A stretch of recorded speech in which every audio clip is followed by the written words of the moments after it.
नमस्कार, मैं नीरज और आप देख रहे हैं नेशन 24 न्यूज़। देखिए, अभी हम कहलगाँव विधानसभा क्षेत्र में हैं और आपको ही पता है कि बिहार का हॉट सीट है है कहलगाँव विधानसभा क्षेत्र और सारी पार्टियों से लेके जनता का जो नज़र जो है इस सीट पे लगा हुआ है।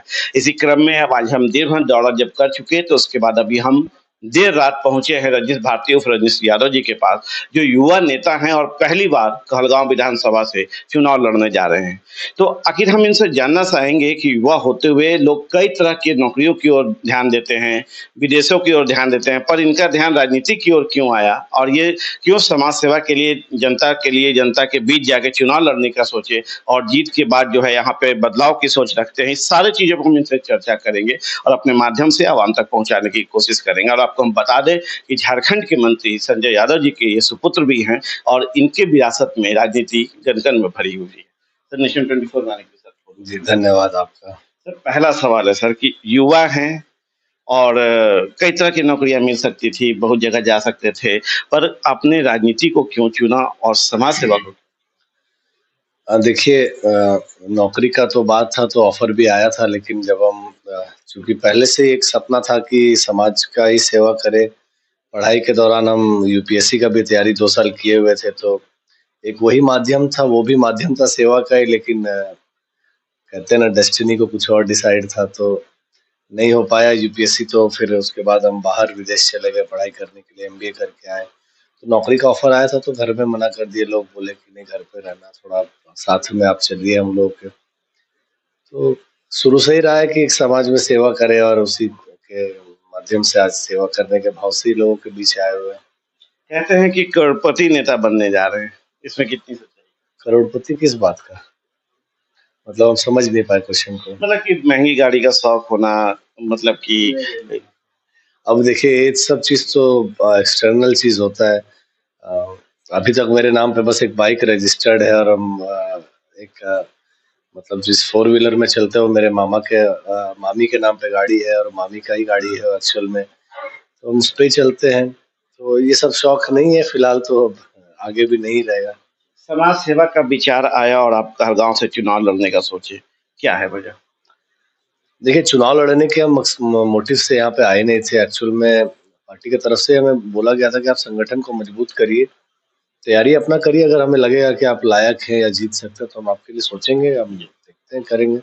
हमने संगठन के लिए काम किया, संगठन को धारदार किया, मजबूत किया यहाँ पे, और इसी को देखते हुए तेजस्वी भैया ने हमें भरोसा जता के आप लोगों के बीच यहाँ कहलगाँव की जनता के बीच एक सिंबल लेके भेजा, और उम्मीद और भरोसा है उनको कि यहाँ से हम लोग ये सीट जीतेंगे और निश्चित रूप से जीतेंगे। पापा का साथ कितना है? अब माता-पिता का साथ तो हमेशा जन्म से लेके जब तक मतलब उनका आशीर्वाद देने का रहता है तब तक आशीर्वाद देते हैं, और बिल्कुल मम्मी-पापा सभी का आशीर्वाद है। चलिए, अभी तो हमने कुछ पर्सनल सवाल थे या कुछ प्राइवेट सवाल था जो हमने पूछा है। अब हम आते हैं विषय पे, राजनीतिक सवाल पे। मेरा पहला सवाल सर कि वो कौन से मुद्दे हैं कहलगाँव के लिए जिसको लेके आप जनता के बीच जा रहे देखिए हमने एक एनटीपीसी का मुद्दा उठाया था कि जो सीएसआर का फंड है आखिर यूज़ कहाँ होता है? कहलगाँव में वो फंड यूज़ क्यों नहीं होता है? हमने एक और मुद्दा यहाँ पे देखा कि जो एनटीपीसी का राख उड़ता है तो बगल के जो 3 गाँव 4 पंचायत और 2-3 पंचायत के लोग किस कदर प्रभावित रहते हैं। मतलब ये सब चीज़ों को रोकथाम हेतु पहले तो यही चीज़ रहेगा। दूसरा, बाढ़ का जो समस्या है, हैं? किसी क्षेत्र में कोई ऐसा-ऐसा क्षेत्र है जो बाढ़ में डूबा रहता है और कोई ऐसा क्षेत्र है जो सुखाड़ का दंश झेल रहा होता है। ये भी एक प्रमुख समस्या है। यहाँ पे सड़कें की स्थिति बदहाल है यहाँ की, चाहे ग्रामीण सड़क हो, चाहे शहर का सड़क हो। आप भी आए होंगे इस जी, रास्ते जी। से तो आपने देखा होगा इस चीज़ को। काफ़ी बुरी स्थिति है। जाम की स्थिति इस क्षेत्र में मुझे लगता है कि अगर अभी के डेट में देखिएगा तो सबसे बड़ी एक मतलब ये बन के है, कलंक बन के है हम लोगों के ऊपर कि अभी तक ये जाम की स्थिति है। हम भी कई रात फँस गए हैं। 1 बजे हम 12 बजे अगर क्षेत्र से निकलते हैं तो सुबह 4 बजे हम घर पहुँचे। 2 बार 3 बार ऐसा हुआ है। तो आप समझ सकते हैं कि हम लोग जब फ़ील कर जाते हैं तो छोटे-छोटे बच्चे जो स्कूल से निकल के 1 बजे निकलते हैं स्कूल से और 5 बजे शाम में घर पहुँचते होंगे तो उनको क्या लगता होगा। एक प्रमुख समस्या है ये, और बाज़ार की स्थिति मतलब जो धूल होता है, जो होना चाहिए नहीं होता है आज।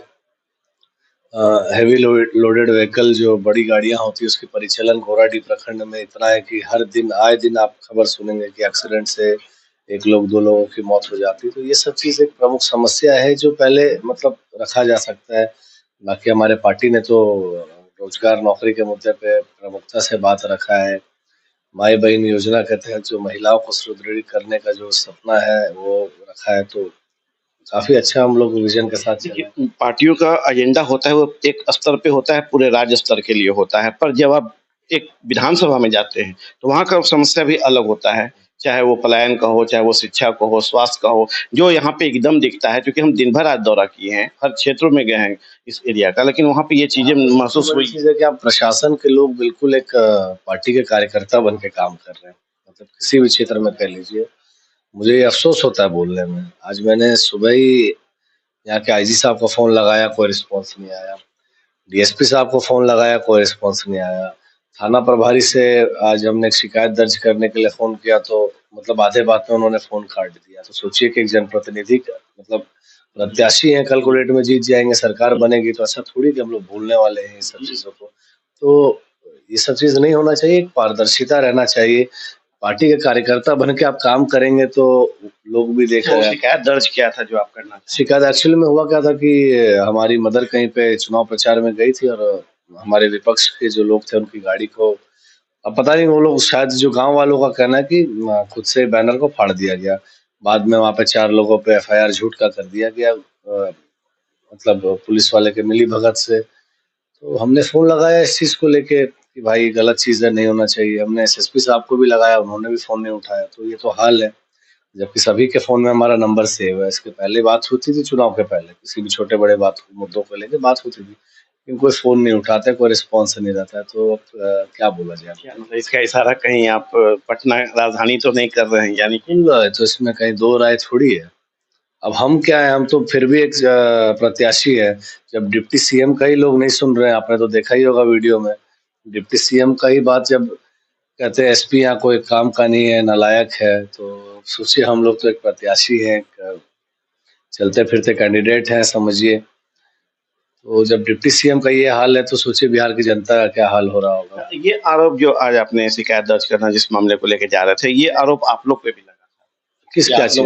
आप लोगों ने उसको? उसका तो क्लैरिफिकेशन हो गया कि देखिए वो बच्चे पतंग उड़ा रहे थे, उसमें पत्थर मारने के क्रम में गाड़ी में शीशा फूटा था। जो वहाँ के बकायदा जो इसके बच्चे, जिस बच्चे ने शीशा तोड़ा था, उनके माता पिता ने 9,000 रुपया पैसा भी दिया। तो देखिए, और वो कह रहे थे कि इसमें जेडीयू का और इसमें नीतीश कुमार जी का स्टिकर लगा हुआ था, तो उसमें कोई स्टिकर नहीं था, आपने भी देखा होगा और न्यूज़पेपर में ये चीज आई थी। तो देखिए, अब मुद्दा नहीं मिलेगा तो यही ना लोग करेंगे। मुद्दा होना चाहिए ना किसी मुद्दों पे बात करने के लिए, तो कोई मुद्दा ही नहीं मिला तो ये तो करेंगे ही लोग।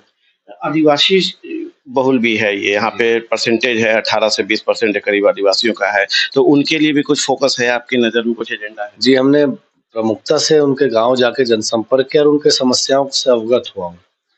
और हम उन लोग को ये भरोसा दिला के आए कि सरकार बनती है तो मैनिफेस्टो में आप लोगों की चीजों को, क्योंकि वो लोग काफी सीधे साधे सरल स्वभाव के होते हैं, उन्हें दुनिया का कोई समझ, मतलब वो समझना ही नहीं चाहते, क्योंकि वो अपने कल्चर में, अपने चीजों में ढल के रहते हैं। और मतलब उनको क्या है कि टेंशन भरा जिंदगी नहीं चाहिए रहता है। तो हमने देखा इन सब चीजों को, तो समस्या तो काफी है उनका भी।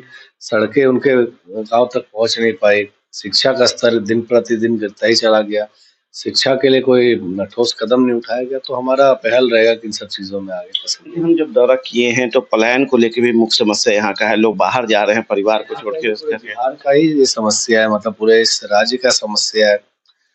और हमारे नेता ने तो कहा ही है कि पलायन को रोकने के लिए हम नौकरी का जो बात कर रहे हैं तो उसमें सभी को इंक्लूडेड है। ऐसा तो नहीं है बस यहाँ के रहेंगे, पूरे राज्य के लोग रहेंगे इंक्लूडेड। पैती में आज अमित शाह आए थे और उन्होंने बड़े बड़े आरोप लगाए लालू परिवार पे, आरजेडी पे, महागठबंधन पे, कहा कि मुकेश सहनी को भी ठग लिया गया और इस तरह की बहुत सारी बातें उन्होंने उन्होंने उपेंद्र कुशवाहा जी और जीतन राम मांझी के साथ क्या किया? सोचने की तो बात है। वो साथ हैं। कौन? हमारे साथ भी तो मुकेश सहनी जी हैं, ऐसा तो नहीं है साथ नहीं, साथ तो है ही। देखिए, वो नाच न जाने आंगन टेढ़ा वाला हाल है उन लोगों का, अपना गिरेबान देखते नहीं। जंगल राज की बात करते हर स्टेज पे जाके, कहते आज शायद मोदी जी कह रहे थे कि भैया को सीएम बनाओ तो कट्टा बिकेगा। दिन दहाड़े कट्टा से मर्डर हो जा रहा है मोकामा में, तो वो लोगों को जंगल राज नहीं दिख रहा है। तो क्या बोला जाए, ऐसा तो बयान देना ही इन लोगों के ऊपर बेवकूफ़ी होगा, और शायद हम उस लायक हैं भी नहीं कि उनके खिलाफ कुछ बोल पाएँ। क्या बोलना। नहीं, नेता तो आप भी हैं। नेता है लेकिन अब उस लेवल में नहीं है, लेकिन ठीक है, अगर अब हमारे पार्टी के शीर्ष नेता के बारे में कुछ बोलेंगे तो कोई भी रही हम लोग सुनने का काम नहीं करेंगे। तो गलत चीज़ है ना। आप बताइए कि बोलते हैं कट्टा और रिवॉल्वर और पिस्टल बिकेगा, तो नहीं, एक्चुअली ये गाना चला है, उस गाने पे आप ये देखिए गाना बनाया किसने है? गाना बनाया किसी अन्य समाज के लोगों ने। बदनाम हुआ हमारा समाज। हर टाइम ये चुनाव का समय एक प्रोपेगेंडा आता है, और इस तरह से पिछला चुनाव में यादव जी के झंडा लहरा में फरी, चुनाव के समय ही ना आया। इसी चुनाव में आ गया आरजेडी सरकार बन तो यादव रंगदार बन तो। क्यों? ओटीटी के पास जब ये नियम है तो गाना हट भी सकता था। और गाया किस समाज के लोगों ने, आप ये तो देखिए, अगर वो यादव समाज के लोगों ने गाया होता तो हमें समझ में आता कि जातिवाद को नहीं, उसमें बढ़ावा। कहा गया तेजस्वी जी का सरकार आएगा, मतलब तेजस्वी जी का नाम लिया गया। तो ये उसके पहले ये भी कहा गया कि तेजस्वी सरकार बन तो यादव रंगदार बन तो। गाना किसने गाया है? गाना गाया किसी अन्य समाज के लोगों ने, हमारे समाज के ऊपर। और मतलब ये तो बेवकूफ बनाने का ही काम कर रहे हैं यहाँ के लोग।